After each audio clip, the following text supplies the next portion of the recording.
Hey folks, welcome to RPGHour interviews. I am interviewing. Sorry, I just lost my voice there. I am interviewing. Why did it just say that the stream stopped? So sorry, one moment.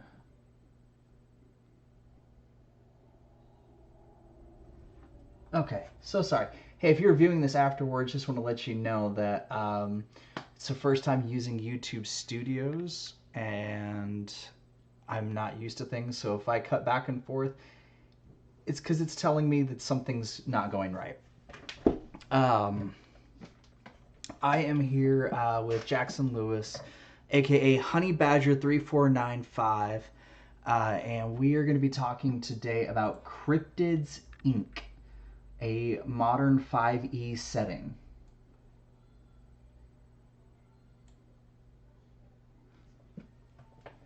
Why don't you introduce yourself right quick?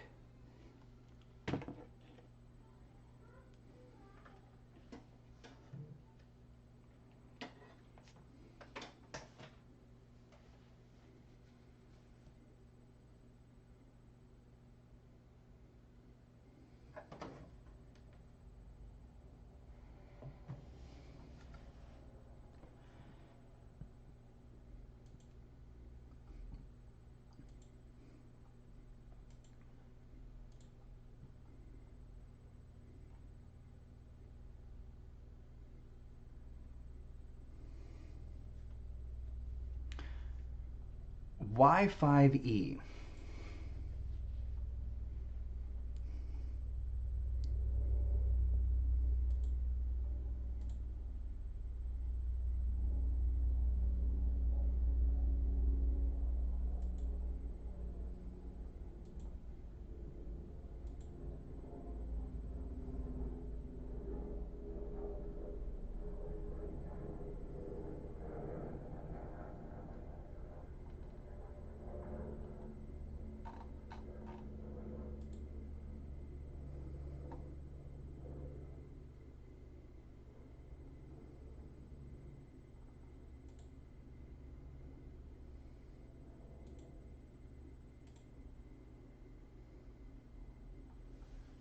And what are you doing with the system differently to make it into more of a modern setting?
Okay.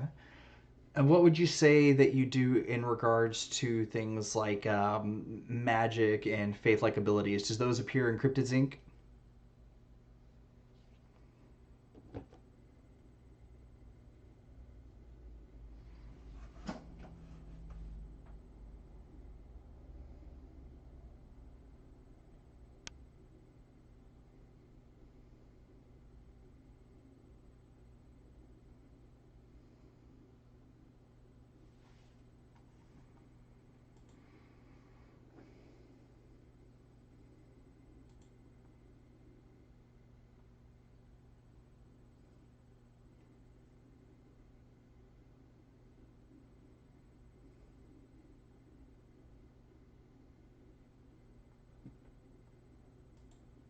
And are you still using the base magic system, or have you altered it in any way?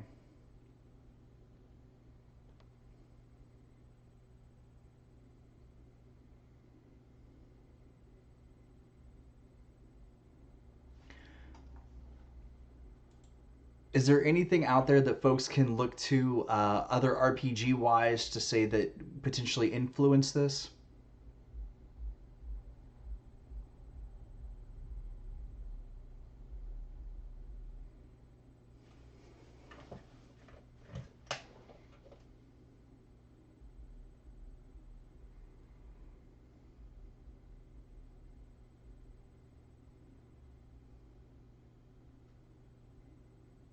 And it says here that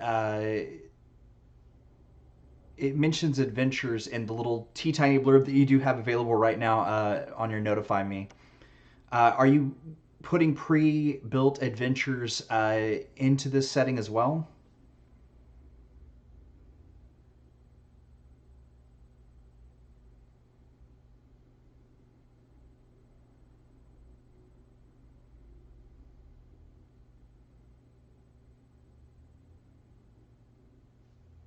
Do you have a goal of launching this as a single book or as 3 books similar to classic D&D?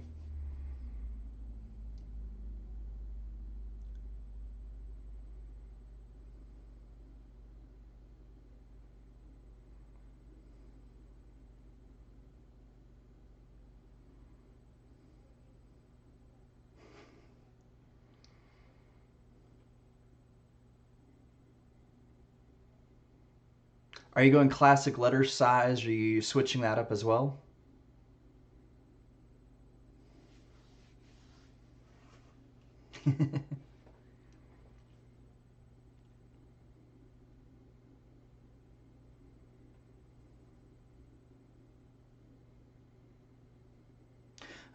Since I don't know if you're going to be able to answer this, but is there anything on the interior that's going to look similar to how D&D's been doing their books for 5e, or are you going to switch that up as well?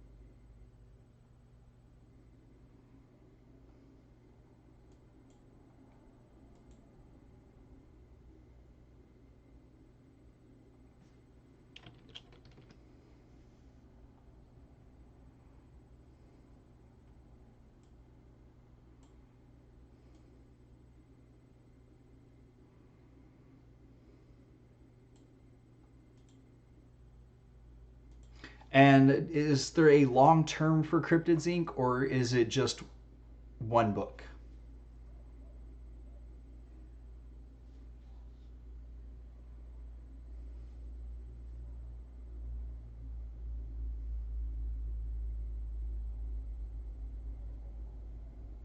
And since it hasn't launched yet, is there anything that you want to tease in regards to the like extended? Oh, my brain just lost all of Kickstarter's terminology. Um, Stretch goals. Thank you. Yes.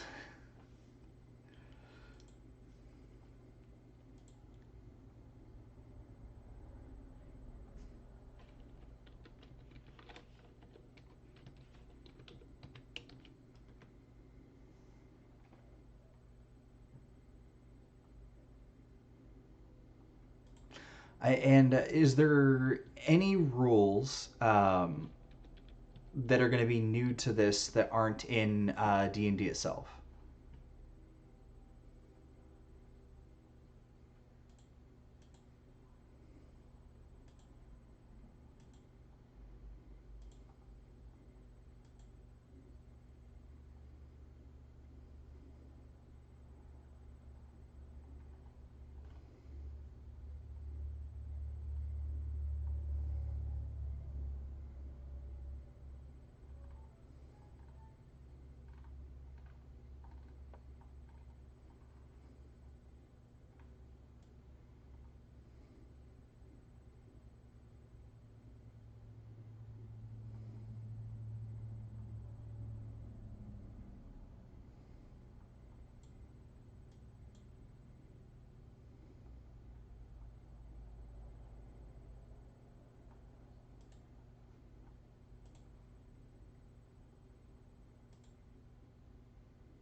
Hold on 1 second. I have people saying that they can't hear you.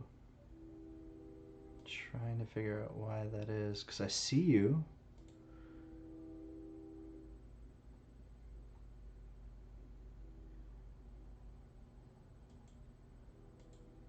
So that's there. That's.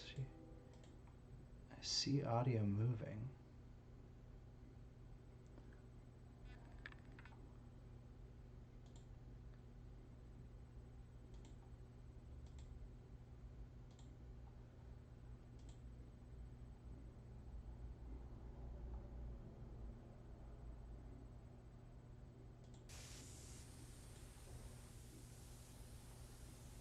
Alright, I changed it to internal audio. I changed it to internal audio. Okay. Let me know if you can hear him now. Hello, hello. Testing. 1, 2. Chat.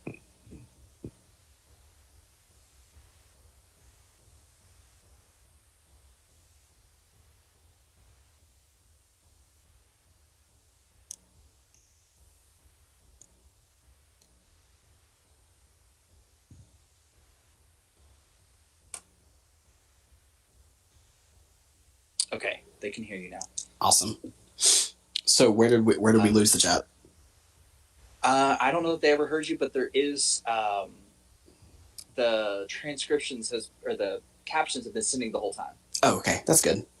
So there is at least something. I don't know why. I could see it on my end. I don't know why they couldn't hear you on their end.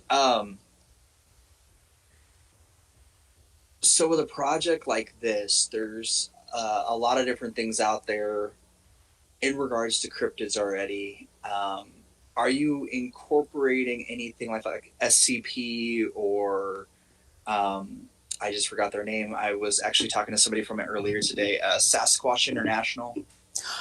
I have actually never heard of Sasquatch International, but that sounds amazing, and I'll definitely have to check that out. That sounds amazing. But I may be forgetting something in their title, but I was talking to somebody from it earlier on Facebook, and now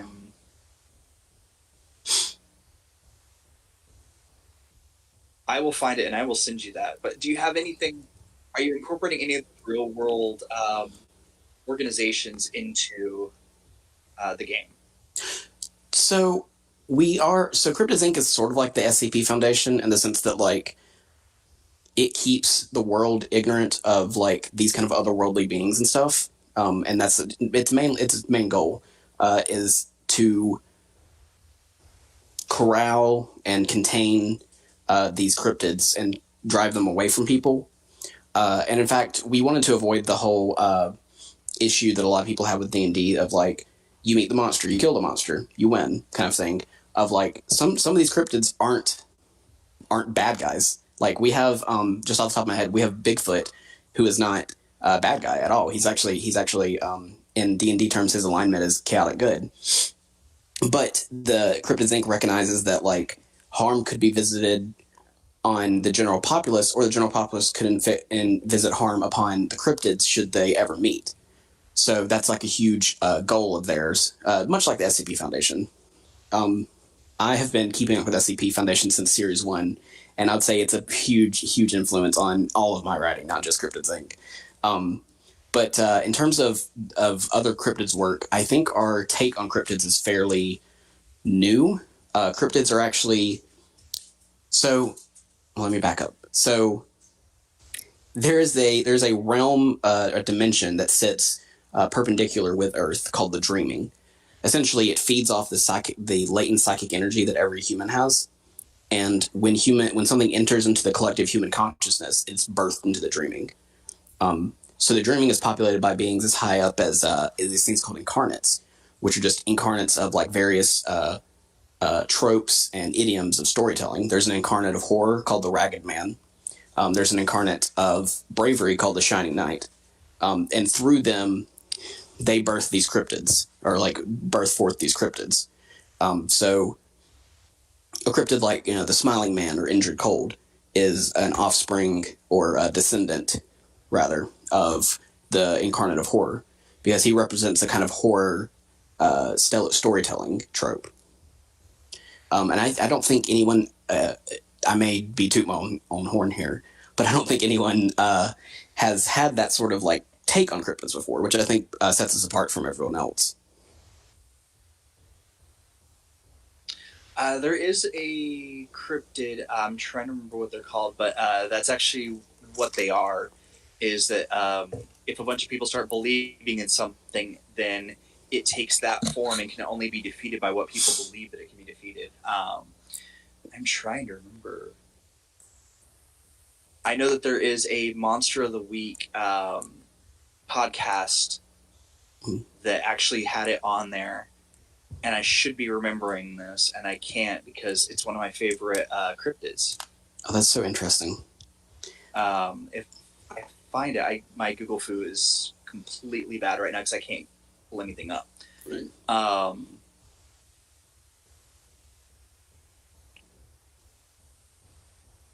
Okay. I will search for that later. I did send you the link. It is called the Sasquatch International Conference, and it's basically a group of people that like try to get together once a year and talk about their Sasquatch encounters. That sounds literally like the coolest thing I've ever heard. In a normal context, it would be. However, this person decided to talk about their intimate interactions with Sasquatch. Oh no! And it went from like 0 to I've seen a Sasquatch to just like full blown. This is the exact thing that happened, and this is how we ended. And oh no! I still think of them all the time, and this is the nickname I gave them. And I'm like, look, man, I play Monster Hearts, Monster of the Week. Like, I have had people tell me that they want to romance monsters, and I have never had something like this at a table before. But he he honestly believed that this happened, and I'm not gonna say whether or not something like that would happen, but like just deadpan, like this is what happened to me. I couldn't hold a straight face. And coming into this being like, oh, I'm interviewing somebody about cryptids today, and I interacted with this person today, so that's been on my mind. Even going into this, they may have been doing a meme because hold on, I'm fixing to send you this. You tell me if this is okay to say on your live stream. But there is actually a meme of Bigfoot related to that. So they may have been doing that, but I wouldn't put past someone just to wholeheartedly, full-throated be like, yes, me and Bigfoot are lovers. Yeah, no, you can totally say that. Just put a little content warning at the beginning. Content warning, sex. There's a meme that is a hat that has a picture of Bigfoot, and it says, Bigfoot is real, and he tried to eat my ass. And it is a fairly popular meme. I feel ridiculous for saying that.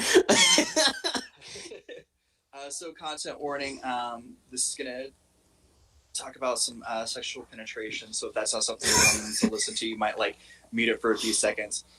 No, this guy was like just deadpan talking about how like he was injured and Sasquatch took him in and nursed him back to health, and he like looks at me and he goes, now I want you to understand that I am straight, but I greatly appreciate everything. And I slept with Bigfoot. At least he's a gentle lover. And then that was it. Like, he just went on to talk about other things, and I'm just like, whoa, hold on. A lot of questions I have here. And I tried to steer it back to there, and every time I did, he was like, look, what happened between me and Bigfoot? No, I'm sorry. What was the name he used? No, he kept using this name over and over again. But he was like, what happened between us? It's a very private matter between two gentlemen. And they would just go on talking about everything else. And I'm like, no, I need more. I have people that are interested in this. Give me more. Oh, my God. And I could not get him to go back around to it. But he told me that like his next thing is he's saving up money to go to uh, Loch Ness. Oh God. He wants to meet Nessie. Oh no, poor Nessie. And I'm just like, with your Bigfoot story, I'm not sure that that's a good thing. Like, I don't think you have a healthy relationship with cryptids. I think that you need to stay away from them. But then I think about like the stuff that hasn't been on alternating Wednesdays as a Monster of the Week game. And I promise you that if I told this story in one of them, they'd be like, we're redoing this story on air. And so that's currently where I'm at, is like, I'm hoping that they're not in the audience right now and that they're not going to see this. Because that recreation is not something that I want to handle. But so our D&D doesn't exactly have like a relationship mechanic. Do you add something in there for the cryptids? We add in we're in the middle of writing. So in terms of like relationship and like friendliness, or more, there is for me personally, in my design philosophy, is I don't like to put that into mechanics. I generally leave that up to like personality, stuff like that. And if the players want to do that and like be friends with the cryptid or do something like that, it would have to go into like some sort of like social checks or role playing aspect.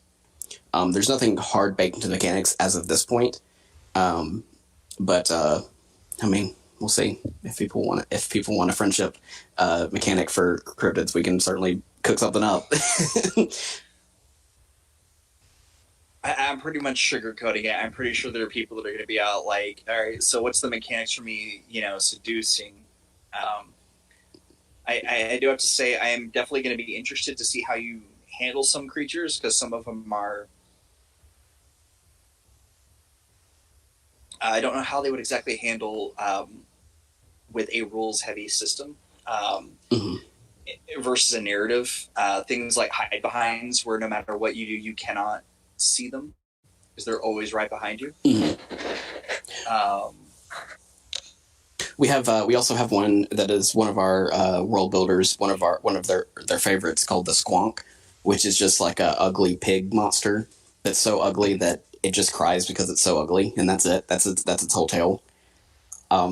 So with those, we're going for a more rules light approach, because we don't anticipate the players to be going into open combat with them. That would be more resolved in sort of an encounter scenario. But for things like Mothman, Bigfoot, Bessie, which is like the American Loch Ness monster, we have actual like stat blocks and legendary actions and stuff like that for them.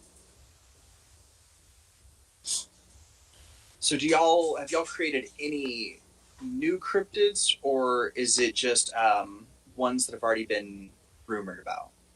So part of the ethos of a cryptid in the setting is that it's like an actual real world thing that people talk about so much that it just springs to life instead of the dreaming. We have new monsters, like new concepts of monsters, and those come from like the higher ups of the dreaming, of the incarnates of storytelling. We have the incarnates of storytelling. We have narravores, which are essentially these beings of immense power that they feed off a narrative. So there's one of like revenge. So if someone is wronged in the world, this narravore will seek out that person and go, hey, do you want to get revenge on this person? Here's the power to do that. And then when that story, that plot line essentially plays out, they feed off of that pataphysical energy that creates. So we do have new monsters, just not new cryptids. I do apologize for my facial expression for those at home, especially. I am definitely interested. I also read the description for a squonk in regards to what is this? The 1910 discovery of the creature, and it's honestly a little horrifying. I can picture some of this, and I'm not ready. I'm not ready for a creature like that in a game. It's definitely Huh? Oh, sorry. it is definitely a strange remnant of American folklore, the squonk. Yeah, what I do think is interesting, some of those earlier ones here in the United States, a lot of them will read. You'll get like 6, 7 different descriptions of it within like a 2-year period. Mm-hmm. And this one is like, this has remained unchanged since the original written account. And I'm like, man, that's. I don't know that I'd be like. I think the weeping is more than enough. Like when a creature is like, it cries out like a person or a child. I'm like, nah. I played too many video games. I'm running the opposite direction. There's a cryptid we have that's based off of the Goatman legend called the Goatman. One of his abilities is mimicry, where he can, if he hears a voice, he can mimic it perfectly, and he uses that to lure people. And there's a whole encounter where you're in the forest, it's dark, you can't see anything, and the Goatman is using the voices of your party members to lure different party members to different places and attack them. So, did you use the Texas Goatman, Maryland Goatman, or Kentucky Goatman? We used, oh gosh, it's the Goatman Bridge Goatman. I don't know where that is. Let's see. I believe the Texas Goatman, I think it is. It's like the half. It's also known as the Lake Worth monster. Oh. I did not know those were the See, same. I've heard of this one, but I don't remember a bridge. I'm from Texas, so. But I don't remember there being a bridge. Let me see here. Now, this is a tree. Okay, let me see here. So the Maryland one. It is Alton Bridge is the one that we modeled it after. So Okay, that is also known as the Pope Lick monster. That is the Kentucky one. Ah, okay. And that is reported to live beneath a railroad trestle bridge. I have been obsessed with the Goatman as a cryptid since the BuzzFeed Unsolved episode that they did. They went on Goatman Bridge to try to lure it out, and the episode ended with one of the people just shouting and cursing at Goatman to come and throw him off the bridge.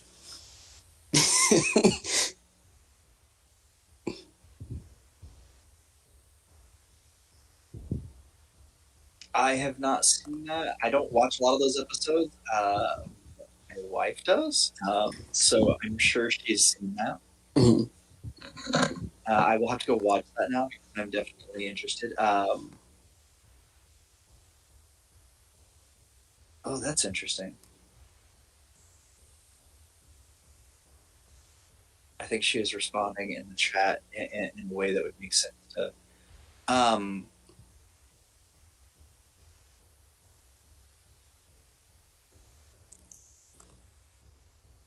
Okay, this is interesting. So the old Altman Bridge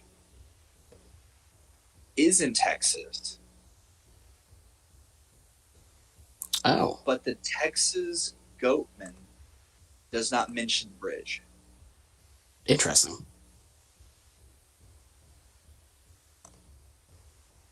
But the one in Kentucky is all about a bridge.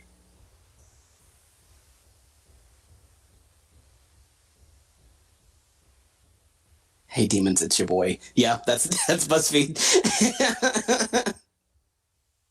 Yeah, no, she's all about that. Now I'm going to be going down like this whole like Goatman thing.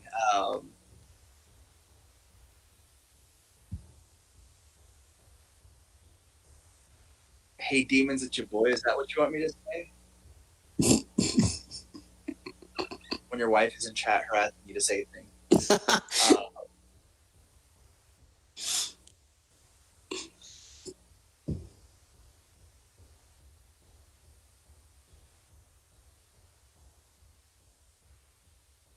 Shaniac or Boomerang. I do apologize. There apparently is. YouTube is giving me that there's an error with our stream, so I apologize if you are out there and not seeing anything. Oh no.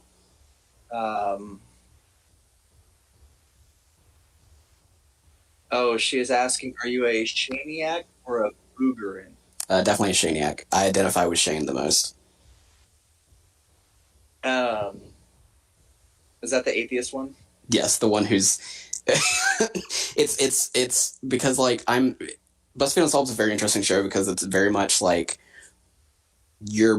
everybody's a healthy mixture of both Shane and Ryan of like this can't possibly be real, but then you're face to face with it, you're like, oh, this may be real. We may be in danger.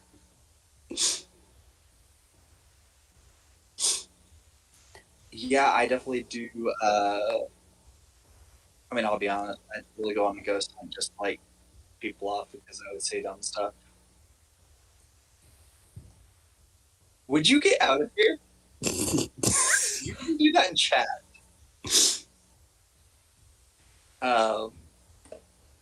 She apparently is in the opposite camp. Oh wow. She had to come in here to tell me that. Oh wow. I don't know why she had to come and do that. So people want to find you. They can go to the DM's Guild to check out some other work as a preemptive kind of idea of potentially what they can expect from this. Are there any products specifically that you would want people to take a look at to kind of get an idea of what may come? Oh, definitely. So, in terms of like exciting monsters and dynamic monsters, which is what we aim for in the Cryptids Inc., I have two products out on DM's Guild called Titans of the Ancient World and Titans of Faerun. Both of those are collections of Kaiju, of these giant monsters who have very dynamic abilities, and each encounter with them is sort of like its own cinematic experience.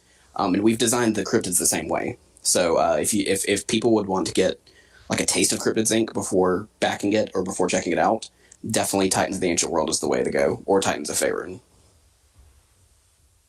And as somebody who's already like on your feed, is the combat medic going to be retailored for Cryptids Inc.? We actually have so that's kind of baked into the soldier chassis of this ability to like kind of like slide in and like quickly patch somebody up and like drag them away from the action. I believe there's also an ability like that for the brawler and the infiltrator, just their own flavor of ability. Since we are overall it's a very lower magic setting, so we had to kind of tool up the martial classes to be able to pick up the slack.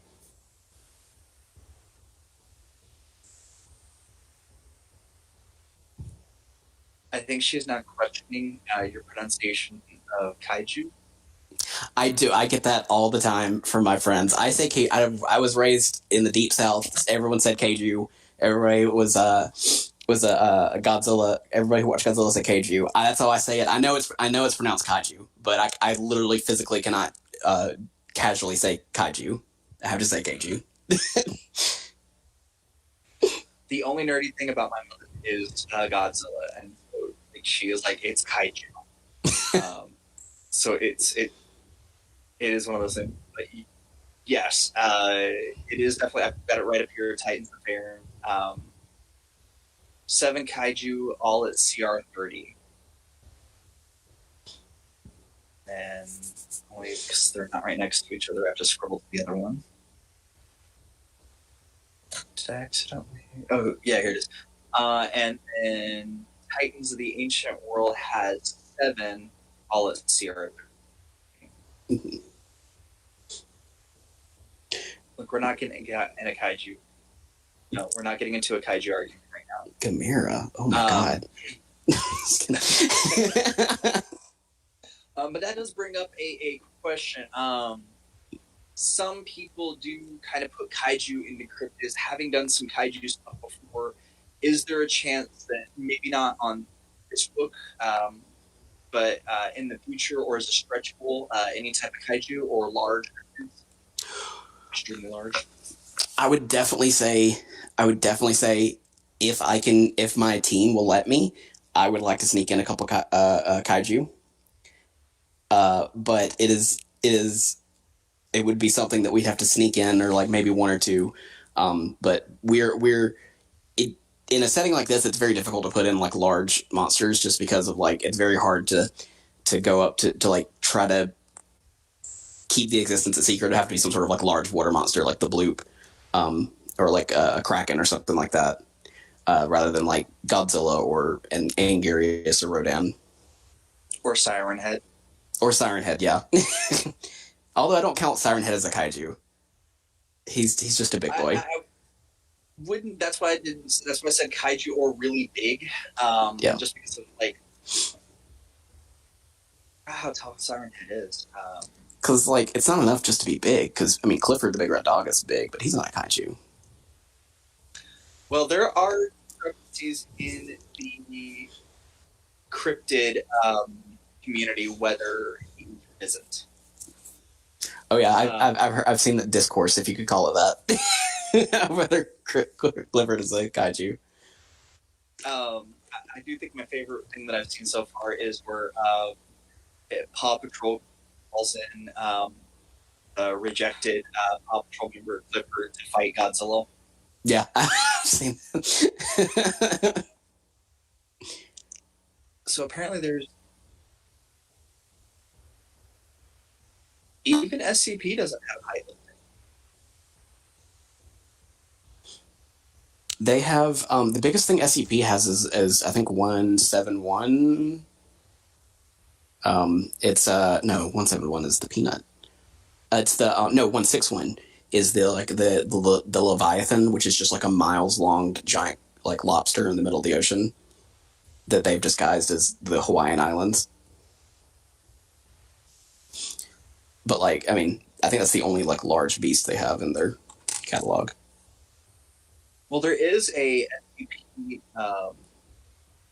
listing Siren Head. Really? But it says, even though there is a number tab, it says it is not an SCP. But it has a description. It doesn't have any like other information. And I'm trying to.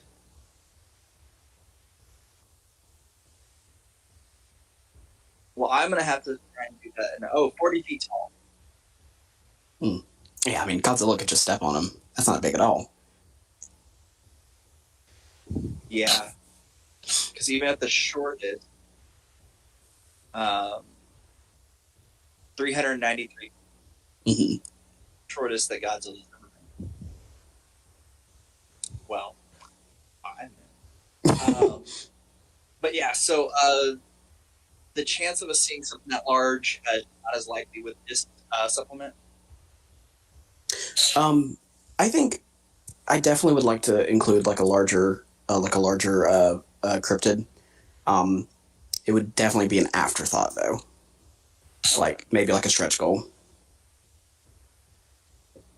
And then the last question I guess I have in regard to this, are you going to be including any of the supposed land masses, Atlantis, now, any of those things?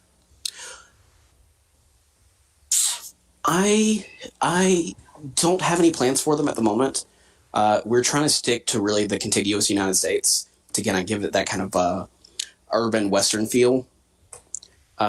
I think maybe in additional expansions, should the backers and customers want that, we can definitely explore those places, because it would be a definite possibility of them existing in the universe. But as of right now, there are no plans to have them in. All right, and why don't you go ahead and let people know where they can find you, and I am going to put a copy of your Kickstarter in the chat. Okay. You can find me on Twitter at honeybadger3495, and you can. That's really the only social media I have for TTRPG creation. I'm pretty much always on Twitter, so you'll see me tweet about such things as the new Godzilla vs. Kong coming out because I'm a huge kaiju fan. Or you'll see me debating with my fellow Twitter followers on whether or not I could beat a kangaroo in a fist fight. Spoiler alert, I can. I could definitely do it. This has been RPG Hour interviews. I will be back at 9 o'clock with another one. And until the dice roll again.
All right, folks, welcome to RPGHour interviews. I am interviewing Jules, who is a part of Routes Unknown and Star Wars Legacies. Jules, if you want to introduce yourself a little bit. Jules Barons. I'm on Twitter at SQLPI. That's SQLPI. So I'm a SQL database administrator. Lots of people like to make the squirrel pie joke. We're just going to keep it going. I'm also an author, and I have had a book out in 2014, and there's another book that's been sitting in the works for quite some time, and maybe someday it will come out too.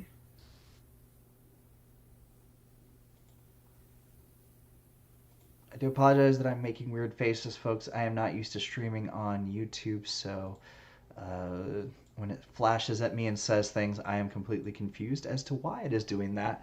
And I don't want to lose it. I've already been told twice that we lost the stream, but people still seem to be talking in chat, so not during this, during earlier. All right, so are you in the chat part of the YouTube part? I'm not. I was just in the No, Google I was going Meet. to say that way you don't see my squirrel pie joke. Oh. I actually don't know how to send you a link to do that unless you go out to it. I don't know if there's an easy way to do that because it's kind of the same way with Twitch unless you are familiar with IIRC. I just found out that you can actually pull that through IIRC. It's okay. I'll concentrate on what I'm doing right here and not get distracted by chats and anything else.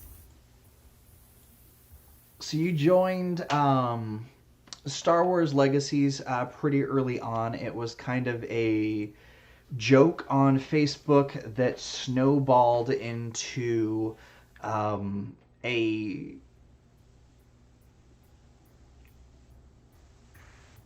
my brain is like mixing up a bunch of words right now.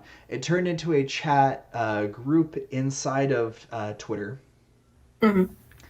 And then it became a whole Discord. Yeah. But you were actually brought in by somebody else. You weren't a part of the original conversation. Right. Yeah, So I was brought in by Josh. what was that conversation like? What did he say to get you to come and join us?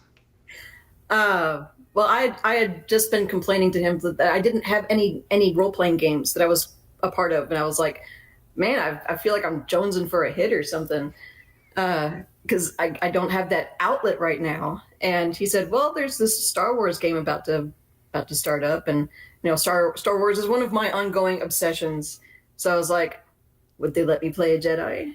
Because something that comes up so often in Star Wars games is that they're going to do Star Wars but with no Jedi. Like, no. Have the space wizards with the laser swords. So when it was like, yeah, you're going to be the only Jedi for a while, I was like, yeah, I'm going to do that. I think it is funny that you were originally going to be the only Jedi, and we were going to have two Force sensitives, and now it's two Force sensitives and two Jedi and a Force sensitive NPC. Yes, and a Jedi NPC. Yes. Well, I mean that character really is just more of a stand-in for ideologies rather than anything real. Oh yeah, he's a total plot device. What would you say is kind of like the biggest thing that you're looking forward to with the game, and as you know, what the direction is for things behind scenes? I'm looking forward to some of the reveals coming up and seeing how different characters react to things that I've known from the beginning, or or things that have been revealed to me as we were plodding along. Because it's one thing to imagine those kinds of twists in your head and kind of imagine how they're going to play out. But one of the attractive things about role playing is that I don't know how Josh is going to have Rawrenier react to new information that comes up. I don't know how Lockjaw is going to react. And getting those getting those different personalities involved in the storytelling is really exciting.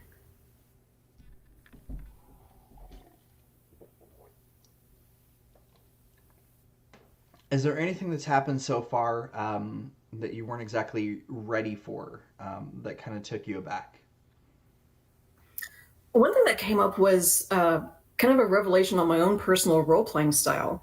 Basilos brought up, kind of brought to my attention, was that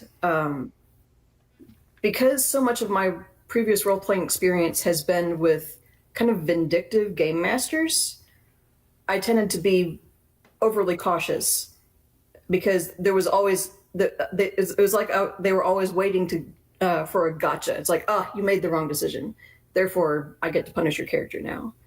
And so, coming from that kind of a background, that I realized when Basilisk described her as overly cautious, that it's like, yeah, she really kind of is. And why did I, as a player, make that decision? Oh, and when the light bulb kind of comes on and say, oh, there's all this other unpacked stuff in my life that led to that role playing decision, which is one of the reasons why Theo is completely the opposite in Routes Unknown. I will say that that's just me taking a slight gear shift on how I used to run games, and going from the style of, oh, how do people refer to it? Like, my brain is trying to. I switched from being the opposition game master type to being the, well, if that's really what you want to do, I'm not going to stop you, but there are consequences. I mean, those two styles do go hand in hand, I feel. And people are like, no, they don't. It's like, no, they really do, because you're really just letting the players punish themselves at this point. Yeah. You're not setting up the punishments. And so, I mean, it really is like, it still is very much a oppository style, but you're letting the players like set up the opposition themselves and get themselves in trouble. Yes. But you created a character that was a Jedi that's a little bit more on the traditional side of things for the movies. When you were told that the story is more about that things could change and shape differently from how the movies went, did that have any difference in any type of reconsidering what you wanted for the character, or did you still want one that was more aligning with what the movies did? Well, I wanted to make sure that she had some doubts. That it's like we see with Obi-Wan Kenobi, the kind of the perfect Jedi that we don't get to hear any of his inner doubts or misgivings. We hear a lot of Anakin's because Anakin gets manipulated by Palpatine. But those are really the only two examples we have of Jedi's opinions of the code and their opinions of the order. There's a lot of material, of course, in the expanded universe and in the novelizations and that kind of thing. Master and Apprentice goes into it quite a bit. The Claudia Gray's novel. But that's one of the things I've found most interesting about the Jedi is that they're expected to not really doubt and to be solidly behind the order all the way, and that's not really realistic for such a diverse group of powerful people. And so, coming into it, knowing that the war was going to be different and that the politics were going to be different, I wanted to make sure that there was room in Senec's ideology for her to change her mind and to challenge her beliefs. Was there at any point where when I started revealing the behind the scenes stuff, like the way that the Clone Wars are going versus how they went in the movies, is there anything that kind of is shifting what your character is, what you are expecting as a player to your character, compared to what you would have if it was just playing out directly as the movies were? Honestly, I think she's a lot more focused on like right here and right now, rather than like what the long term consequences are going to be of of the war, which is appropriate because when you're in those kinds of situations, it's all very day to day and hour by hour. Um, I I want to talk about something that hasn't been revealed in the show yet. There's information that I know that is going to change um, her opinion, and it is going to change her art, but I can't talk about it yet. And for those that, oh shit, I did it. Hold on 1 second. Sorry. Yeah.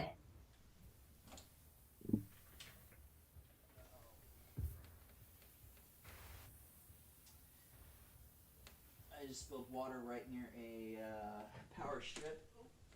Well, that's not good. Oh. All right, there was a wad of paper towels that I was using as a way to dry some computer components I was cleaning with alcohol. That caught the whole thing, so we are good. All right. So for those that are kind of going to be playing catch up and things like this, even though the storyline hasn't even been recorded yet, and we are probably still a few sessions, and I just remembered I haven't gotten you those character sheets. I need to get you those character sheets. Are you excited to be taking the reins for a short while and running a subset story in the campaign? I am excited about that. I think it's going to be a lot of fun to see how interactions change a little bit with somebody else in the driver's seat. Are you going to be playing one of the characters? Oh, absolutely. I have already claimed the one that doesn't talk a lot, just so that Josh can't. Excellent. And that'll be fun too because I'll get to see you as a player, whereas I've only had a chance to see you as the game runner. I know. I was realizing that. I was like, oh no, I am so sorry for her. But I'll pick the like shy, quiet one so that I don't scare her. I'm old and I have teenagers. I don't scare easy. I've had some people that some of the characters I've done have more changed their mind. They don't want to have to deal with another teenager in their life or another. All I will say is there's only one person in chat right now that would understand this, but Gregorius Dom would definitely be like, if I were to pick the more brawling type one, would be that character that would come out, and I'm pretty sure that I don't want to see one Crow crying for a NPC that's a part of his pack, and two. But I do have to be careful. Like the other reason I am picking a quieter character is because I have if I pick something that is like something that I know a lot about, like I played in iHunt, I played a pest control technician. I was able to go on these long, extensive rants in regards to actual pest control stuff to freak people out. So I had to pick a character on the list that I was like, I really don't know much about this. So I'm not going to accidentally do that because there's like a moment where I go on a 10-minute rant and everybody's laughing. So I'm just like continuously going until the game runner stops me. And that happens if I get certain kinds of characters. So, so you're going to be running a short story within the timeline. It technically is going to take place outside of the regular timeline only because it represents a moment where one of the main characters wasn't with the rest of the group for a while. But how was it to, from almost the exact get-go, have a ship that's as large as what you have hundreds of NPCs at your disposal. What was that like for you as a player, getting all of that right off the go? It was a little intimidating, especially because I had, I was playing the captain or the commander of the ship, and so I had to be competent about things that the player herself is not competent about at all. It's like chain of command, military stuff. Nope, no idea. And so it was a little intimidating, and I for the first several sessions I would have to message Josh after the session saying, "Did I do okay?" And he'd be like, "Yes, you're fine. Don't worry about it."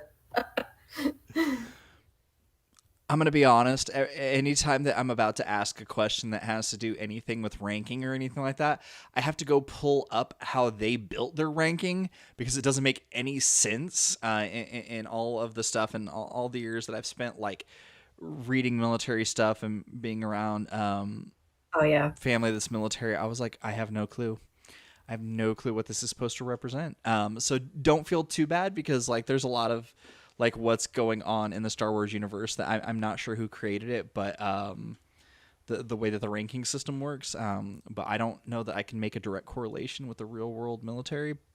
Yeah. But I know what that's like. I have 4 books where I have military rankings in there, and they do not directly represent any real world military, because I was like, fuck this, I'm just gonna do it. What is it like to be in such a large group? I know that some of y'all were kind of more along the lines of newer, smaller group sizes. Yeah, what was that like being coming along into a big group like that? Well, it didn't really seem that big to me, because I mean, I've been role playing since I was 16 years old, which is 25 years now. And so I've played in small groups and really big groups, LARPs where there's 50 people. It's actually kind of a nice size, because there's a lot of variety of people and characters to play off of. But it's not so large that anyone ever gets really left out. That's actually part of the reason why I went with that size. It's also for if there's at any point that somebody's not available, sometimes there's 2 or 3 people that aren't. And in smaller group sizes, that means no game at all. Right.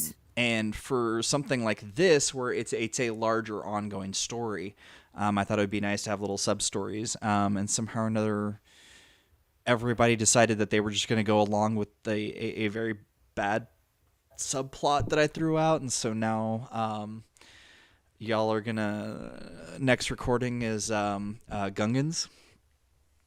Yay! So I apologize to everybody.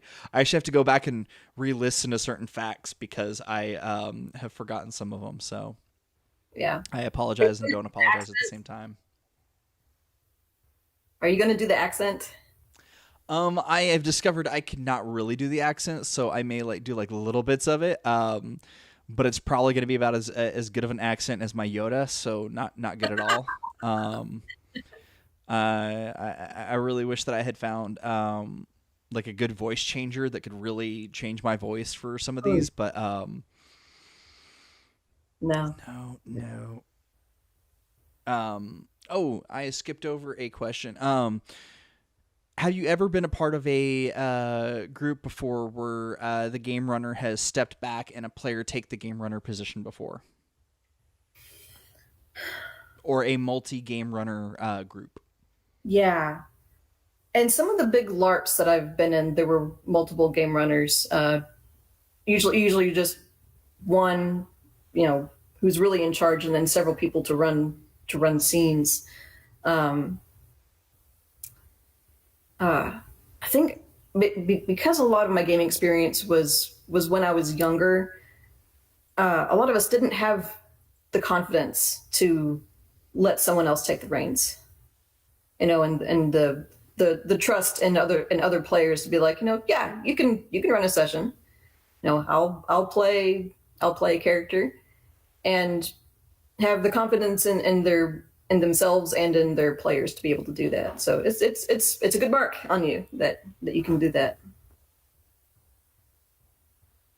Oh, I'll be 100% honest. I come from it in a well, if it doesn't work out, it's just a dream. That's kind of how we used to do it. Because when I first started playing, everybody had everybody there. Of course, my first game was D&D. Everybody was a dungeon master in the group, so nobody wanted to run. Everybody wanted to be a player. So they let me play for about like 3 months. Somebody volunteered to do like a 3-month campaign, and they're like, "Hey, well, you own all the books, so the next campaign's yours." Yeah. And so you have to run. Yeah, but there was a total of 13 of us in that group. But we all couldn't show up. But what ended up happening is 7 of us sat down and we created a world map, and we created a world, and so we just started like randomly changing off. And if we didn't like what somebody else did, it was all just a dream. That sounds fabulous. Though that's also my absolute favorite thing to do for horror Halloween stuff too. Right. Is like dream games and things like that, stuff to like leave the players in the audience with a what moment, because it wasn't real, or was it real, because you end up with something in your hand still or something. But which is, and you can traumatize characters without having to deal with broken limbs. Absolutely. There is still a traumatized roguish type who wants the lava-like lightsaber still. So he's very distraught that he didn't get that, which I think is the only reason that he is so gung-ho about going with Gungans. Pretty sure. Unless he's got a secret Gungan interest that we don't know about yet. What first grabbed you about Routes Unknown? What made you want to go on a Monster of the Week actual play that is about queer-focused monster hunters, or monster catchers, I guess would be the more apt description for y'all? Yeah. I think someone early on, I don't remember, it may have been me, but it may have also been somebody else, said that they wanted the queer disaster that Supernatural should have been. And I got hung up on that phrase and that description, because there's so much queer coded stuff in Supernatural that they can't come out with, and say outright. And I could talk for a long time about, why they had to make the decisions they did. It doesn't matter, because we can go and make our own show, and it'll be, exactly as queer as we want to make it, which is like super gay. But also, I hadn't seen like a Monster of the Week type story that was explicitly queer, and like it started out to intending to be. Sometimes they end up that way, whether it was intended or not. But I liked that this one was explicitly that way. Where did Theo come from? I had a character in college whose defining characteristic was making the wrong decision. And I loved to torment my friends with this character. It'd be like, "You're playing Bex? Oh, God damn it." And he was a lot of fun. And so when this came up, I was talking with a friend of mine who knows Bex. And she said, "Well, are you going to play Bex? Because it sounds like that would be perfect. Queer, running around hunting monsters and supernatural stuff and investigating stuff. And you said you wanted someone who you wanted to play a character who was the opposite of your Star Wars character. You know, who's careful and cautious and concerned about rules. And that's not about, and I said, well, you know, I can root this character in Bex, but I also wanted to make him a redneck. You know, I wanted him to fit in with Hexwood and have that kind of aesthetic and mentality, because that's just a lot of fun to play with. And I will say, spoiler alert, if you're not caught up on Routes Unknown, but eating ice berries, knowing what you know about everything that has already gone on, eating ice berries. It was a bad decision, which is why he did it. Honestly, I need to take the imagery that I had made for the show of Theo and Natalia and put y'all on a t-shirt that just says Disaster Twins. Because like that is very quickly and easily, like, if a character is gonna die, I have a feeling it's gonna be one of y'all too. Be one of those two. Their poor mother. I don't even want to bring her on. Like, I am so, if I ever have to role play her, I have no clue how I'm going to do it, and I am so scared of, like, having to roleplay as a parent, having to roleplay as a parent for you two. That is it was just her. Is there anything about Theo that you are still unsure of as a player, since Theo is still fairly new?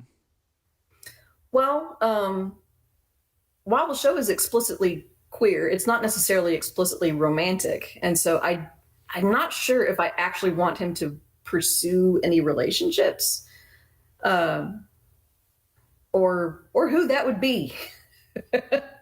Right now, I know he thinks Chris is hot, but Chris also thinks that he's an idiot. So, yeah, I'm not sure if we're going to go that direction with Theo, or if he's just going to be perpetually single and frustrated. Is there anything about Theo that you have not revealed yet that you feel you can reveal or talk about? His magic is mostly fire based and tends to be kind of explosive. And so one of the things in his past is that he was kind of a firebug and would set shit on fire, whether, you know, accidentally or on purpose, you know, maybe some of both sometimes. And he's got a bit of a reputation from the people who knew him as a child as, you know, a little bit of a destructive weirdo. So it would be fun to bring in some of that perception of Theo from other people who've known him. Is there anything for Theo that you want to see on the show, or that you're hoping to see on the show, other than what you have filled out on the questionnaire, or even just revealing? Yeah. I'd like to see him get to do some of his investigative work with other rural people, in part because I really want to see you do a deep hick accent. And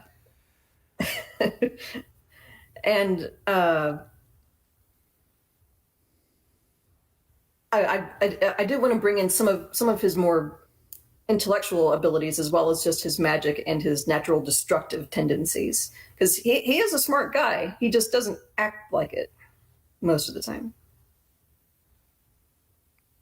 Any of the time? Any of the time. Is there anything so far in the story that has shocked you in a way about how you chose to have Theo handle it, that you yourself weren't prepared for, or you yourself were unsure of until you just did it? Eating the ice berries was a I was like, what is the worst thing he could do in this situation? Clearly, it's eat them. So yep, we're gonna do that. And afterwards, I second guessed myself a little bit. I was like, oh, maybe I shouldn't have done that, because he does know something about fairies and knowing that eating fairy stuff is not a good idea. And I just ran with it. Is there anything in regards to Theo or Cynic that you're not happy about, that has gone the way that it has, or something that you're unsure of, that the direction that it's going is something that you want to continue playing out? Yeah, I don't know how her relationship is going to go with her brand new apprentice, and especially given that Cole is kind of the co-master, the apprentice. And I worried a little bit that I kind of blindsided Cole's player with this information, because he missed part of one of the sessions where that was set up, and so he just came back into it. And I was like, oh, by the way, this is ours. We're co-parents now. So I hope he wasn't off put by that.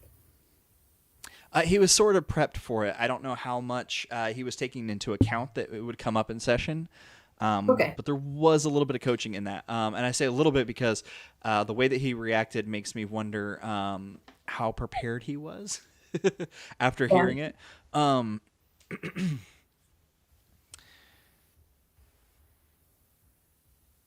don't know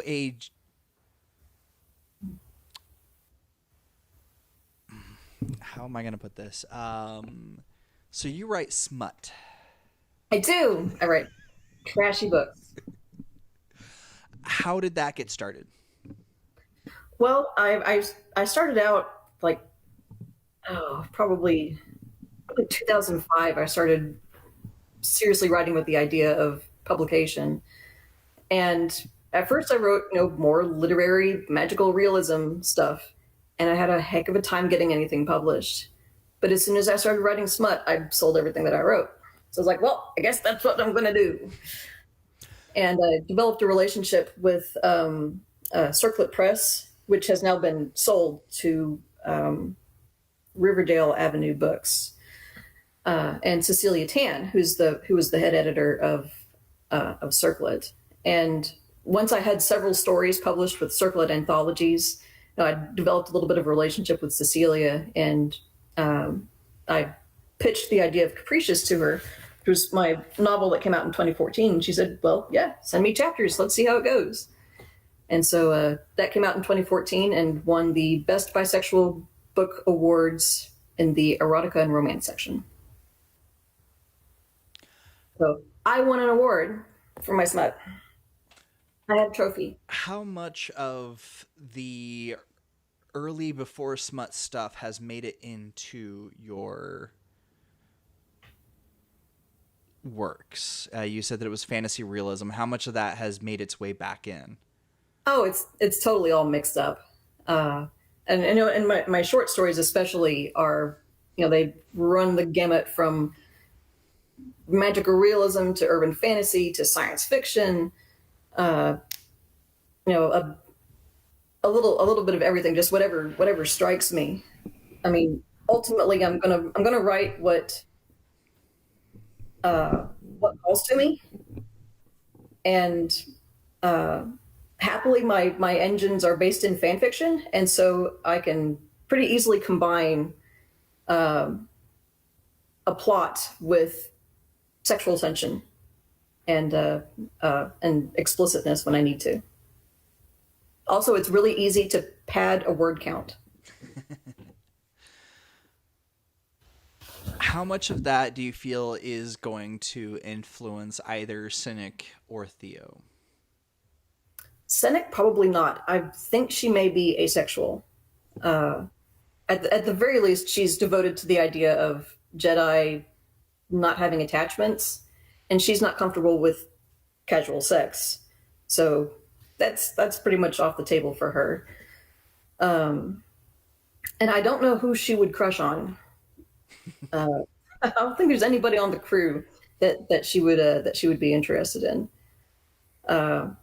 Theo, on the other hand, he's got potential for different kinds of storylines, and so part of it is going to be how comfortable the other players are with those types of storylines. And I really have no gauge right now on how they feel about that. They're all quite a bit younger too. What is a goal with your writing that you have, or is it just having some fun with some storylines right now?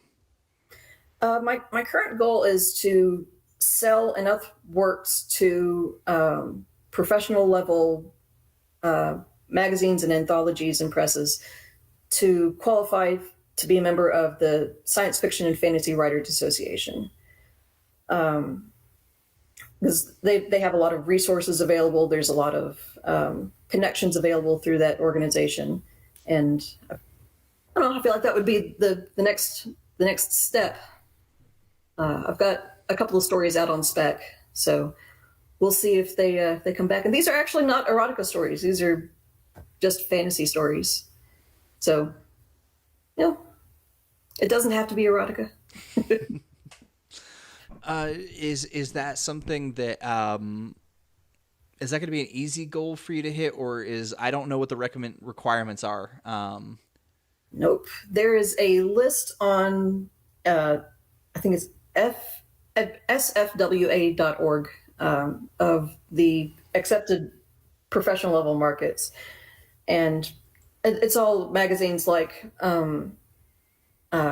Apex Magazine and Clark's World and Uncanny, Strange Horizons. These publications that frequently have Hugo Award winning authors published in their pages, and so it's a high bar to be aiming at. But you may as well start at the top. And when I get through the list and all of them have rejected what I wrote, then I'll send them off to to other publishers and write something else and try and start again. Uncanny Magazine is probably sick of seeing my submissions.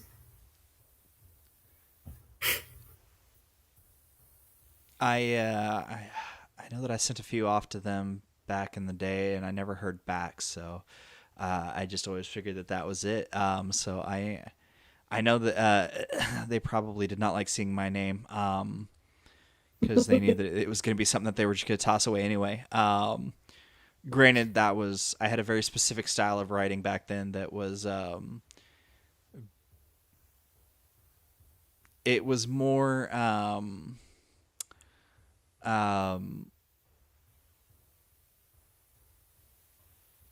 characters being assholes to each other and lots of destruction. So I would say probably not something that a lot of those want to do. I am over here reading the different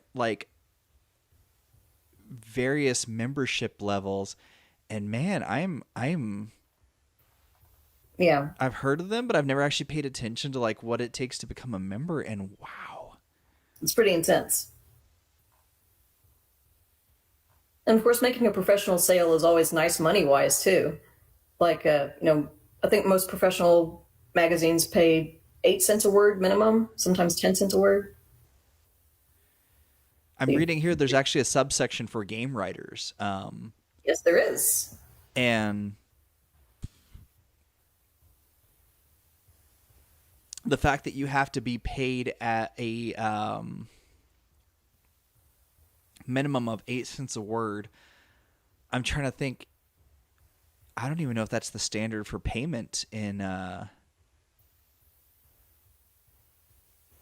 It's usually not. I've never made 8 cents a word. It's a high bar. I know a lot of people are talking about how they want to do more in the TTRPG setting for. But I was like, man, I don't know that many people that pay 8 cents or more. Also reading here. Man, some of these requirements, I don't know.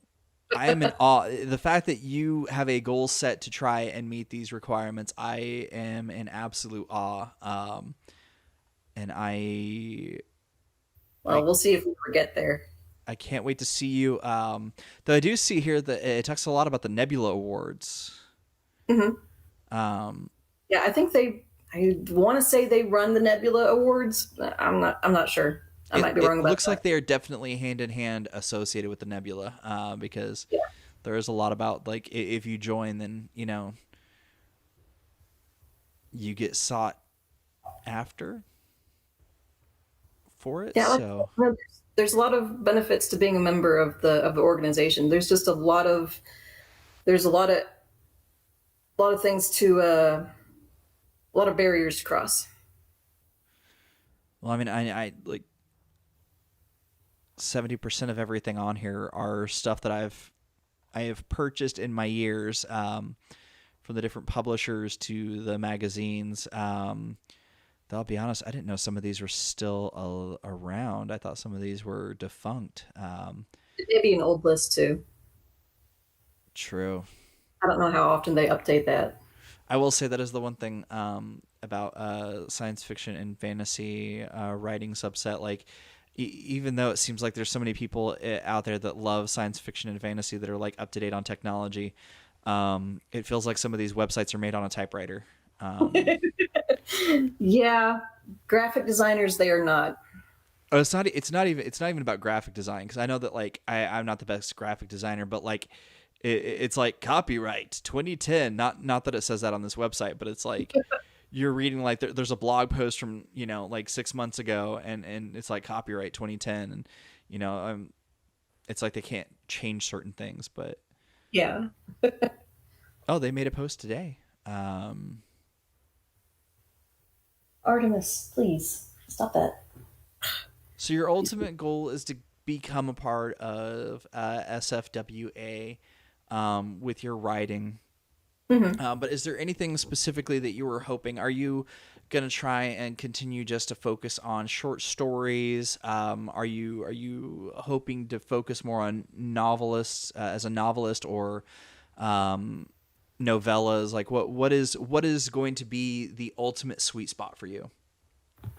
Well, I have a novel that's 90% finished, and I'd like to get that one published.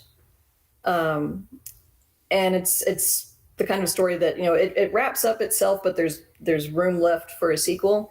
And if I manage to sell that book and get a book deal for a sequel, that would be the ultimate, I think. Okay, Yeah. so let's say that you do get multiple people coming and saying, we love this, we want this.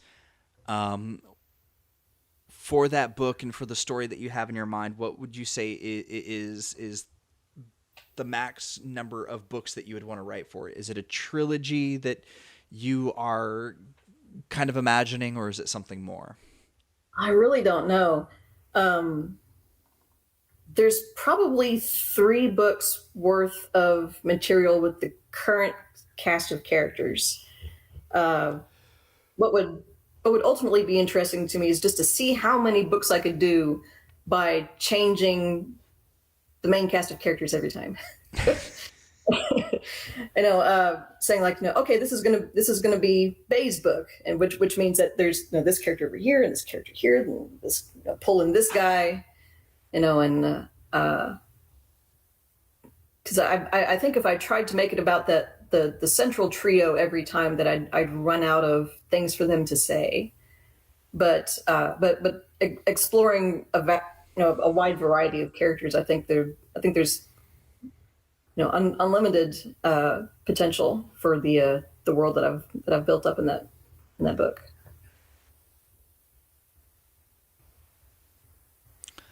And so ultimately, do you hope to continue being able to write novels, or is there something else that you're hoping to accomplish with this?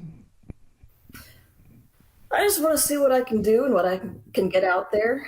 I learned early on that trying to set long range goals for my writing would ultimately just be frustrating, because I'm always learning more about the publishing industry, and the publishing industry is changing so fast. It went in 2014. It was a totally different market than than it is now. 2014 being when my last book came out. And the publishing industry is slow. So, you might get a book deal and the book probably wouldn't come out for another year, because it goes through typesetting, it goes through editing, and all the rigmarole. And a lot can change in a year. A book can get taken off the publication list even after you've gotten an advance for it. So it's really just one step at a time. I want to finish this book. And when I finish this book, I want to sell this book. And when a short story occurs to me, I'll write that short story and then try to sell it. And that's really as far as I've thought ahead. And thinking any further ahead is just going to lead to a plan that does not survive contact with the enemy. Have novellas or novelettes ever been in that, or do you just kind of stick to like the short story or novels? Is that the two sizes that you do? I haven't had any luck selling novellas. Publishers don't seem to be as interested in them. And maybe if I had a different set of connections, I could get in contact with people who were interested in novellas. But the ones that I've finished, I haven't sold. So right now they're just sitting there. I mean, with everything today, do you feel that it would hurt you if you self-published to something like Amazon or I just forgot that other site that what is it, Book Depot? I have done a little bit of self-publishing. There's a book that came out called Hearth and Harvest, which is a collection of my short stories, and those are my non-erotica short stories, because I had sold them previously. Because you sell the first publishing rights to various magazines and literary reviews and whatnot. But I wanted a place to point people to when they said, okay, well, what have you written that's not erotica? And I didn't want to say, go read these 5 back issues of of these journals. So I put it together in one ebook, and that I self-published on Amazon.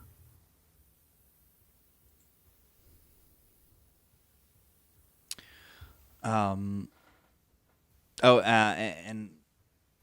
I can't find what I was looking for. I thought I had it bookmarked, but there's another website out there that actually has like a really neat little like PDF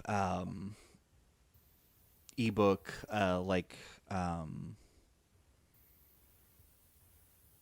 launch. So yeah, there's a couple of different sites that are good for that. The one that I ran into recently, I was on their site for that. I don't know if you've ever dealt with them, but Blurb. They say that Amazon doesn't do ebooks or PDFs or magazines. Like in their comparison chart of like what you can go and drop your stuff here and have people check it out, and it's like where can you really self-publish this stuff? And I was kind of surprised that they said that Amazon didn't do that, and I'm like, no, I've got a tablet, I've got a Fire. I get those ads all the time for ebooks and Amazon magazines. does ebooks. I have an ebook out on there, so I don't know what that's about. I think I used Kobo when I was doing the typesetting and editing for Hearth and Harvest, because they had a pretty pretty comprehensive thing that you just went through it step by step. But it was for people who weren't professional typesetters and editors, to be able to get the book looking the way that they wanted it, and to conform to industry standards.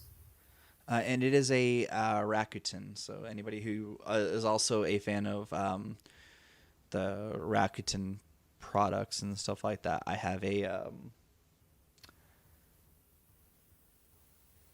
language learner by them and a marketplace app by them. They do a lot of stuff, actually, and I can't remember everything that they do. But I do have to say, Kobo looks a lot like... I like the way that this one looks. Probably have to bookmark that so I can come back to it later.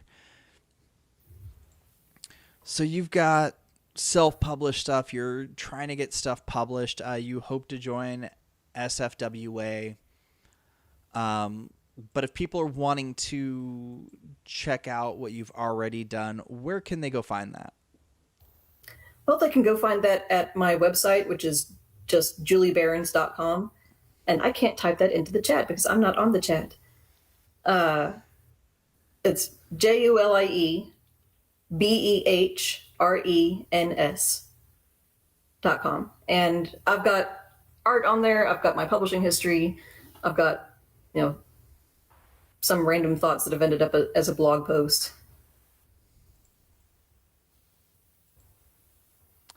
And I am copying it over for y'all if I can find where the chat menu went. Justin said later, and I missed it. And of course, they can find you on at SQLPI on Twitter. Is there anywhere else that they can find you at that you want to mention? That's pretty much it. I'm not doing Instagram or Facebook or any of that. I'm pretty much just doing my own website and Twitter. And this has been RPG Hour Interviews, which is a part of the RPG Hour Studios family. You can check us out at rpghourstudios.carrd.co. That's rpghourstudios.card.co. And until the dice roll again. Thank you.